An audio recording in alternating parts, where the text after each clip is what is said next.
taça também que tem uma história muito curiosa, inclusive da parte no que tange a história recente do Palmeiras até, é exatamente a taça Oswaldo Brandão.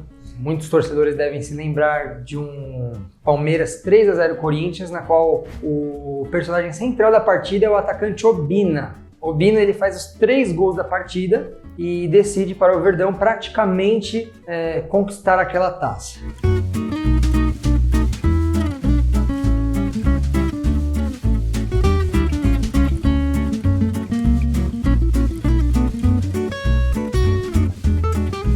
A taça Oswaldo Brandão, primeiramente, já faz alusão, ela dá nome ao maior treinador, simplesmente, da história do Palmeiras, em termos de conquistas e números, né, guardados os devidos períodos, as devidas proporções. Ele foi o treinador que mais vezes esteve à frente do comando do Palmeiras, em mais de 585 partidas. E, por outro lado, Brandão também foi o treinador que mais vezes dirigiu a equipe do rival Corinthians, com mais de 430 partidas. Então, por aí já é possível notar a importância desse personagem, né? Que é muito respeitado no futebol brasileiro, foi comandante, inclusive, da seleção brasileira, um dos principais mestres que ditou ali gerações e tem uma espécie de liderança sob seus comandados e jogadores que sempre relembram, né? Quão revolucionário foi Oswaldo Brandão na história do futebol. Vale lembrar que o Oswaldo Brandão ele tem uma ligação, inclusive, com o Palmeiras ainda anterior, né? O Brandão ele chegou no Palmeiras ainda muito jovem, ele foi jogador até da equipe profissional do clube no ano de 1942, da arrancada heróica. Ele fez parte daquele time, daquela história no contexto em que o Palmeiras poderia perder seu estádio e por isso teve de mudar de nome devido a pressões da Segunda Guerra Mundial, e depois se consagrou inclusive com o título no seu primeiro jogo com o nome de Palmeiras, naquele 20 de setembro de 1942, conquistando o Campeonato Paulista, no episódio que ficou conhecido como Arrancada Heróica, famoso inclusive pela foto daquela bandeira do Brasil sendo carregada pelos jogadores com um militar à frente, militar este que era o Adalberto Mendes, capitão naquela época, e o Brandão fez parte de tudo aquilo, né? O Brandão foi um zagueiro de técnica, né? Mais raça inclusive do que técnica, entretanto ele teve sua carreira abreviada. Em 1947 ele tem uma lesão, ele quebra a perna esquerda e nunca mais volta a jogar futebol.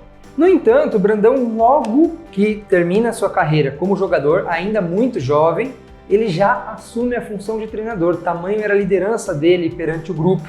Muitas vezes ele era coadjuvante na equipe do clube na década de 40, ele não era normalmente um dos protagonistas, mas em 1947 ele já dirige o Palmeiras e conduz o time do Palmeiras ao seu primeiro título paulista. E depois Brandão sai do Palmeiras e tem várias outras voltas, todas elas muito vencedoras, né? Inclusive uma delas foi em 1958, quando ele chega para montar aquele embrião que seria o embrião da primeira academia, né? Inclusive, o título de 1959 contra o Santos de Pelé, Brandão era o treinador. O título de 1960, o primeiro dos 10 que hoje o Palmeiras possui, e o segundo da história do cenário brasileiro, o segundo brasileirão da história, vamos dizer assim, foi comandado por Brandão.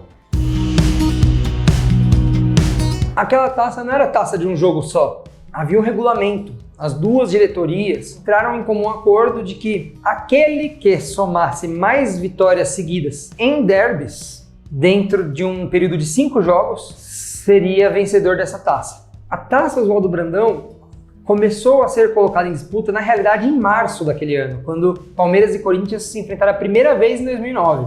Foi um empate por 1-1 pelo Campeonato Paulista.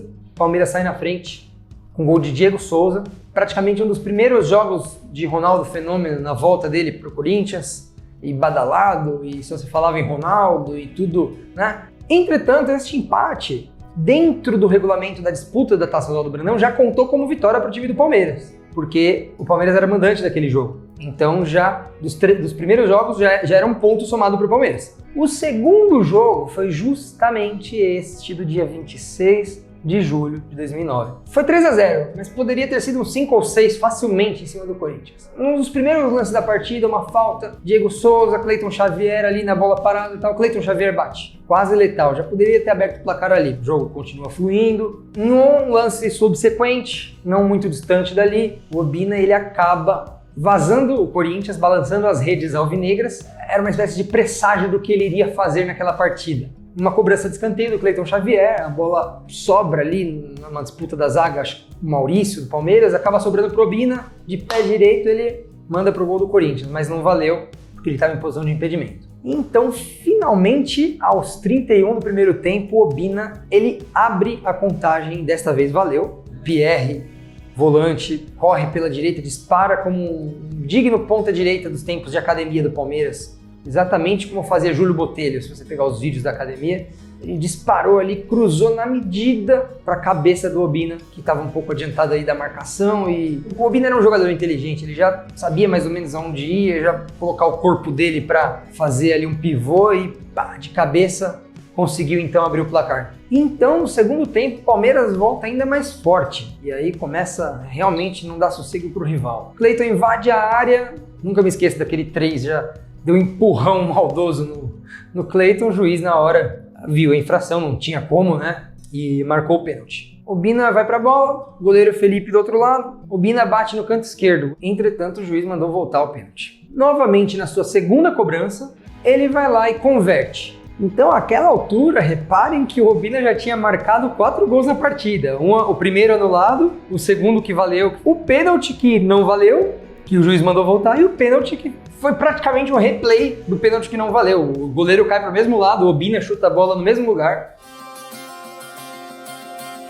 O Palmeiras amplia a vantagem numa bola que sai lá da defesa, viaja o campo inteiro, meio de campo, passa pelo Cleiton Xavier ali numa dividida com a defesa do Corinthians, o Cleiton leva melhor, o Cleiton sai correndo, toca a bola pro lado, o Obina domina e chuta de pé direito. Então o Cleiton dá essa maravilhosa assistência, o Obina simplesmente faz seu papel ali como goleador nato, matador que é. Então, portanto, marca 5 vezes em um derby, 3 valendo. Claro que vale a brincadeira, mas se formos lembrar aqui, o jogador que mais vezes fez gols em um Palmeiras e Corinthians foi Romeu Elitiari. Isso aconteceu em 1933, justamente no jogo dos 8-0 contra o Corinthians, nossa maior goleada sobre o rival, e a maior goleada da história do clássico também como um todo, porque eles nunca tiveram goleada superior à nossa. Então, o primeiro jogo foi o 1-1, gol do Diego Souza e o gol do Ronaldo, computado como ponto nosso, porque nós éramos os mandantes. O segundo jogo foi essa vitória nossa, 3-0 gol do Obina.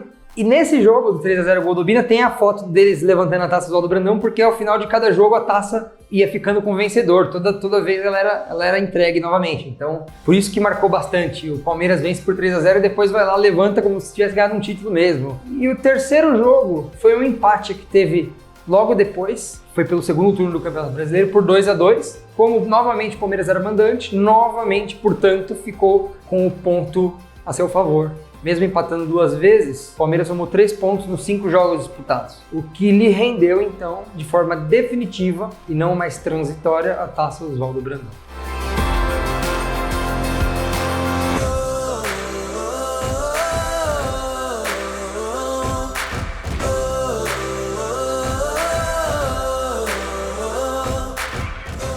Inscreva-se na FAM com a nota do Enem e garanta a bolsa de até 100%. Vem pra FAM, aqui o foco é você.